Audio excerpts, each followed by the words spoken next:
Bonjour à tous, donc moi je suis le docteur Le Guillou, je travaille au CHU de Nîmes, qui est un CHU couplé avec Montpellier pour ceux qui ne le savent pas.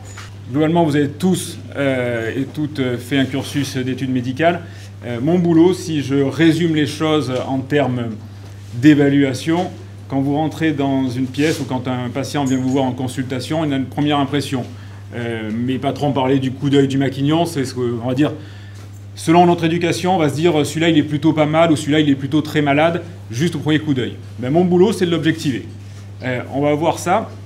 L'idée, vous avez pu voir dans les comptes rendus de gériatrique, on est très friand d'échelle. C'est un peu notre doudou, l'échelle. C'est la photographie des capacités d'un malade, de ses réserves. Donc on parlera beaucoup tout à l'heure avec ma collègue sur la fragilité de réserve. Excusez-moi, je ne sais pas pourquoi ça s'arrête à chaque fois. Là, j'y peux rien.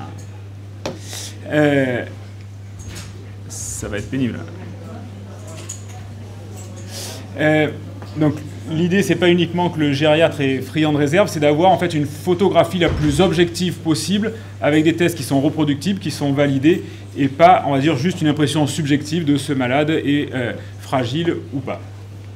Donc, si l'on resitue un peu le contexte, là on parle aujourd'hui donc problème cognitif, dépistage cognitif en périopératoire. Si on pose le sujet, en France, 1,2 million de patients qui ont une maladie d'Alzheimer ou apparentée, des MAMA comme on dit. On en diagnostique que la moitié. Alors je suis désolé, c'est pour tester, on va dire, notre flexibilité mentale. Si on résume, 225 000 nouveaux cas par an, donc les déments se multiplient. D'accord ? C'est vraiment une vague qu'on a prévue, qui est en train d'arriver, qui embolise l'ensemble du système de santé. C'est un coût énorme, c'est un impact sur notre société énorme. Et pour l'instant, ces gens-là, il n'y en a qu'un sur deux qui sont diagnostiqués. Je vous ai remis un chiffre qui nous parle, 1 million de patients en France après 65 ans. Alors les données, elles ne sont pas forcément extrêmement fiables, mais que ce soit l'Observatoire de la santé publique ou l'INSEE, ils sont à peu près sur ce chiffre-là et cet ordre de grandeur. Pourquoi on en parle aujourd'hui? Parce que 50% des patients opérés ont plus de 65 ans. Donc les malades âgés, ils ne sont pas uniquement en gériatrie, ils sont dans tous les services. On en parle aujourd'hui pourquoi aussi? Parce que 15 à 30% des complications cognitives post-opératoires. Donc parmi les gens que vous opérez, 15 à 30% vont avoir une dysfonction cognitive périopératoire. On en parle enfin parce que cette dysfonction cognitive est associée à une morbimortalité majeure.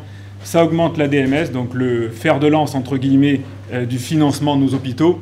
Pourquoi on s'intéresse à la DMS au-delà du financement? Parce qu'on sait qu'un malade âgé qui reste indûment, on va dire, dans le système de santé est soumis à la dépendance iatrogénique et va sortir plus malade que ce qu'il y est rentré.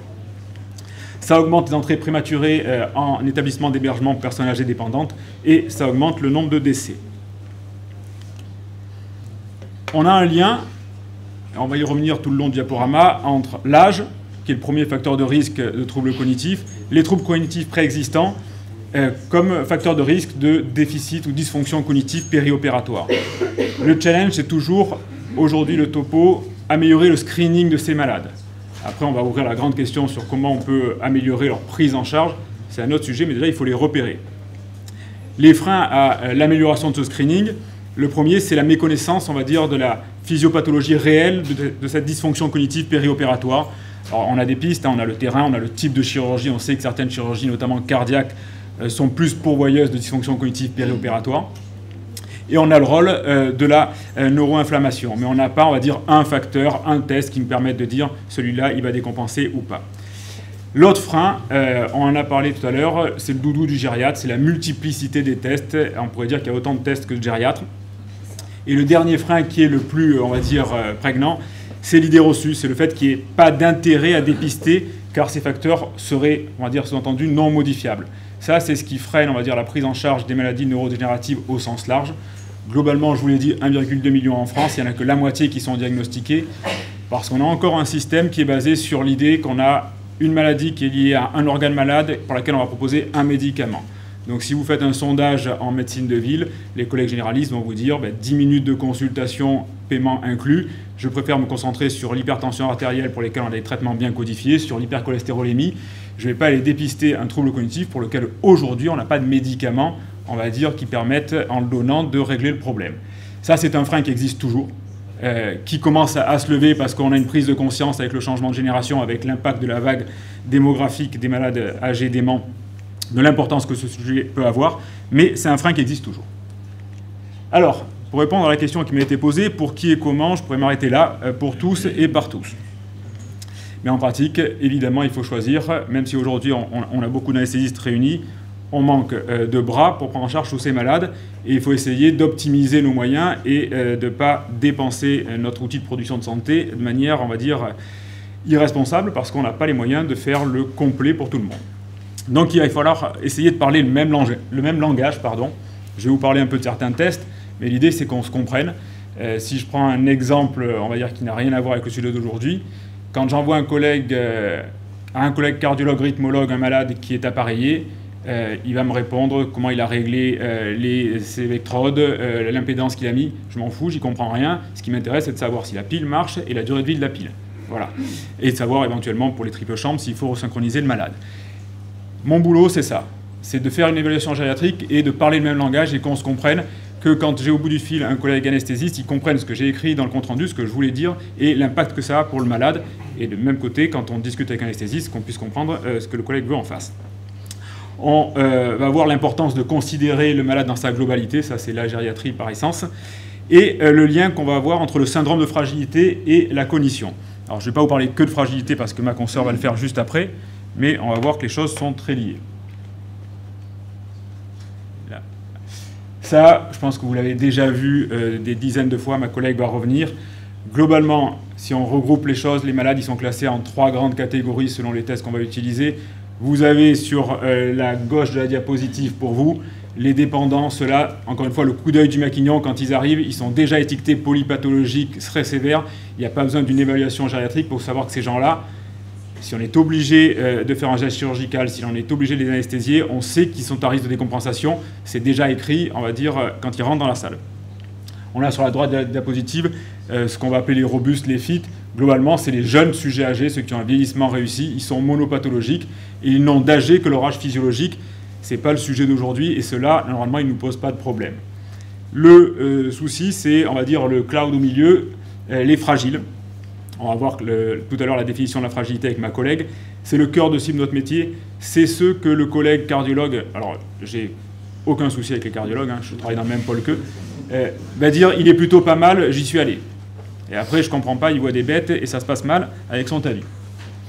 Donc à choisir, c'est cela, le centre de la diapositive sur lesquels on va se concentrer. Sur la fragilité, encore une fois, ma collègue va y revenir. Je ne vais pas vous détailler toutes les échelles. Il y en a environ 70. Il y a 2 grands modèles décrits par Fried et Rockwood. Je vous détaillerai un tout petit peu l'exemple de l'échelle d'Edmonton. C'est absolument pas la plus connue, mais elle a un avantage, c'est qu'elle est assez pédagogique. Quand vous êtes dans le repérage, dans le screening, parce que c'est ça l'objectif d'une fragilité cognitive et d'un risque de déficit ou de déclin cognitif périopératoire, l'importance de l'interrogatoire. Ça, on a des fois le sentiment de perdre du temps, ça nous fait gagner énormément de temps, c'est quelques minutes. Qu'on passe à la recherche d'une plainte cognitive, le patient qui a du mal à se rappeler ce qu'il a fait récemment, des oublis que les proches nous rapportent, les difficultés de langage verbal, notamment les paraphrases, un mot pour un autre. Encore une fois, il paraît plutôt pas mal, c'est un vernis.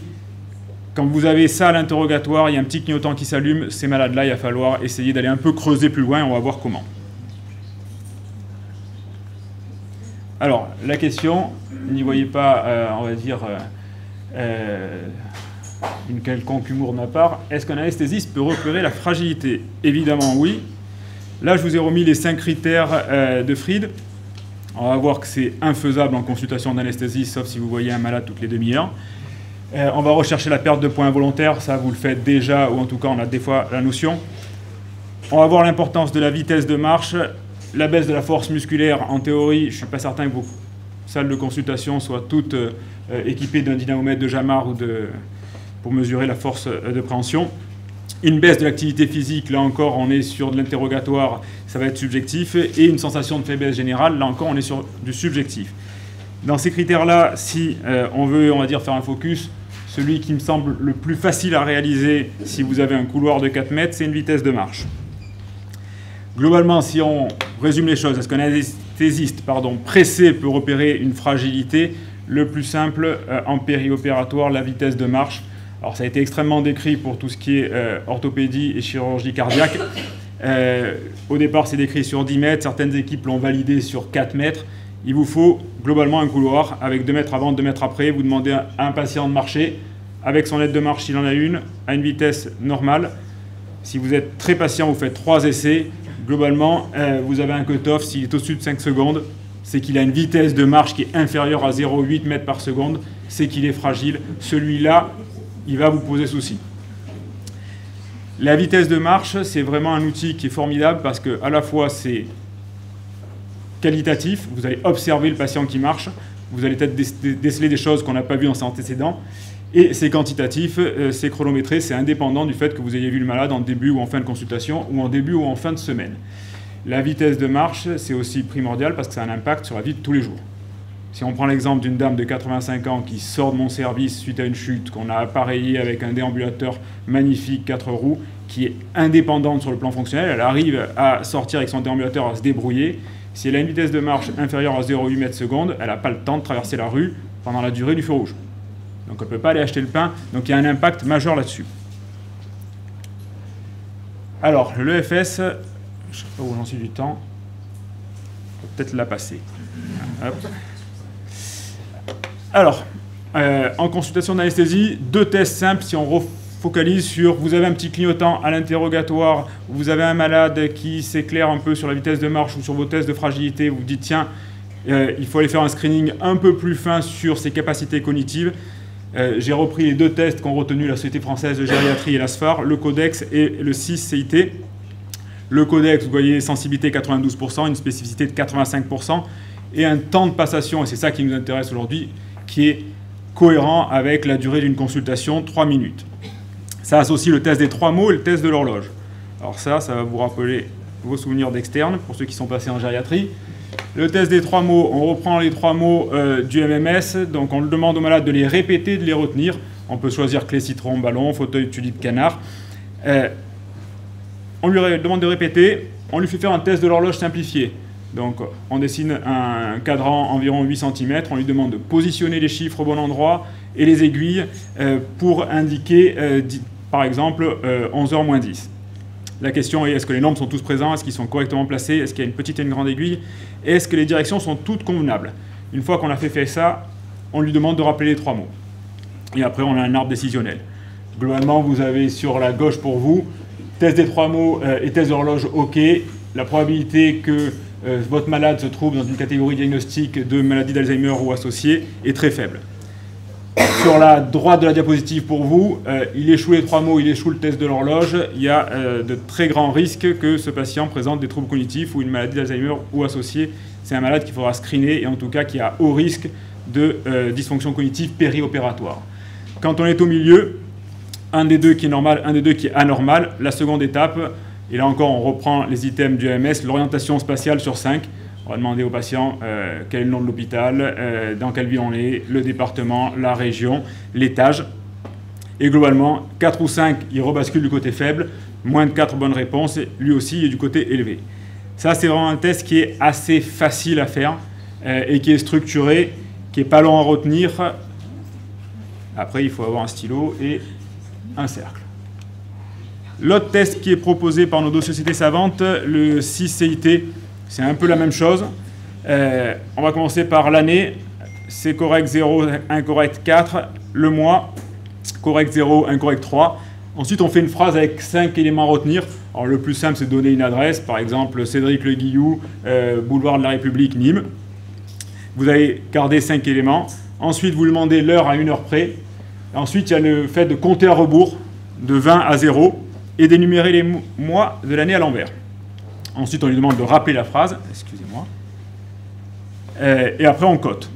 La différence avec l'autre, c'est qu'il va falloir faire un peu de petits calculs. Vous voyez, ce n'est pas très compliqué, mais il faut calculer. Et après, vous avez de 0 à 7 points normal, de 8-9, il y a des troubles cognitifs légers, et 10-28, des soucis cognitifs importants. Globalement, si on refocalise sur notre sujet d'aujourd'hui, la question c'est est-ce qu'il y a un clignotant cognitif, est-ce que ces malades sont plus à risque que les autres ou pas? Donc on va dire qu'au-dessus de 8, on ne va pas pouvoir répondre à la question, en tout cas on aura un doute. Moi je trouve qu'il est moins pratique à utiliser que le Codex. mais il est validé et il est assez rapide et faisable en consultation. Si on fait un parcours, on va dire, théorique et qui va toujours dépendre du malade, de l'endroit où vous exercez et du projet opératoire, on peut dire qu'on part de la consultation d'anesthésie, qu'il y aura un dépistage de la fragilité, ma collègue va y revenir, et qu'on va avoir deux grandes possibilités. Je ne vous parle pas des malades qui étaient sur la droite de la diapositive tout à l'heure, les confinés déjà polypathologiques. Ceux-là, on sait qu'ils sont à risque et on va les opérer, les endormir que si vraiment on n'a pas le choix. D'un côté, vous avez les robustes et de l'autre, on a les fragiles. S'il y a un clignotant cognitif à l'interrogatoire, on utilise le codex ou le CIT.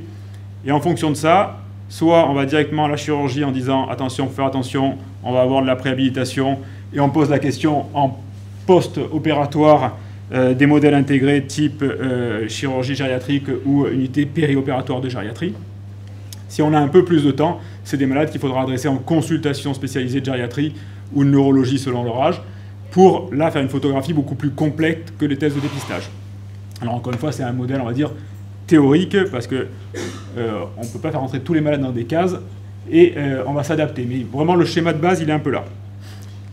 Tout à l'heure, je vous ai parlé de la nécessité de parler le même langage, et je fais un tout petit focus sur autonomie et dépendance. Parce que très souvent, on va voir dans l'observation d'un malade qui rentre en traumatologie aux urgences, il est autonome, parce qu'on considère l'autonomie fonctionnelle uniquement. On va parler de la capacité du malade à se laver, s'habiller, manger, marcher. Et là, en fait, c'est plutôt de la dépendance. Donc, le fait de ne pas être dépendant ne veut pas dire qu'on est autonome. Donc, dépendance, on réduit l'individu à ses activités de la vie quotidienne, et l'échelle, c'est l'ADL. Dans les comptes rendus de gériatrie, vous verrez souvent marqué ADL et à 6 sur 6 ou à 4 sur 6. Ça, c'est le côté fonctionnel. L'autonomie, qui n'est pas l'inverse de la dépendance, qui est l'indépendance, c'est les IADL. Pourquoi je vous en parle? Parce que s'il y a une échelle à retenir, c'est l'IADL. L'IADL, si on fait l'IADL court, donc capacité à gérer le téléphone, les médicaments, le budget et les transports. Je crois que je l'ai là.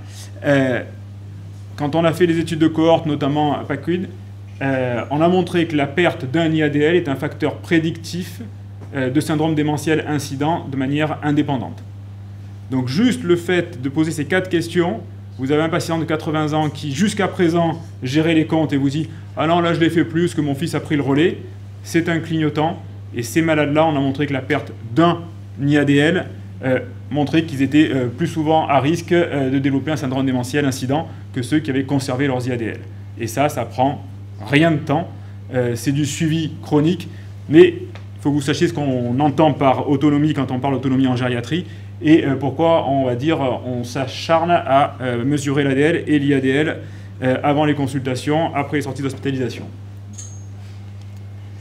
Là, je vous ai remis le 8 items, mais ça, vous le connaissez. On va rajouter aux 4 premiers l'aptitude à faire les courses, la blanchisserie, la cuisine et le ménage. Évidemment, pour les garçons d'un certain âge, ces items, ils ne sont pas applicables parce qu'ils ne les ont jamais fait.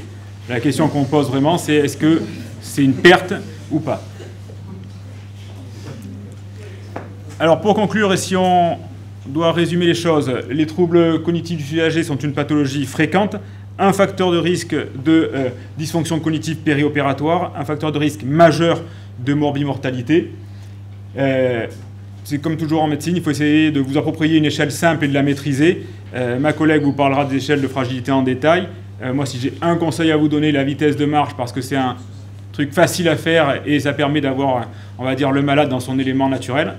Et sur la cognition, si j'avais un test à retenir pour du screening, et on parle bien aujourd'hui que de screening, le codex, parce qu'il est simple, pas cher et rapide. Je vous remercie.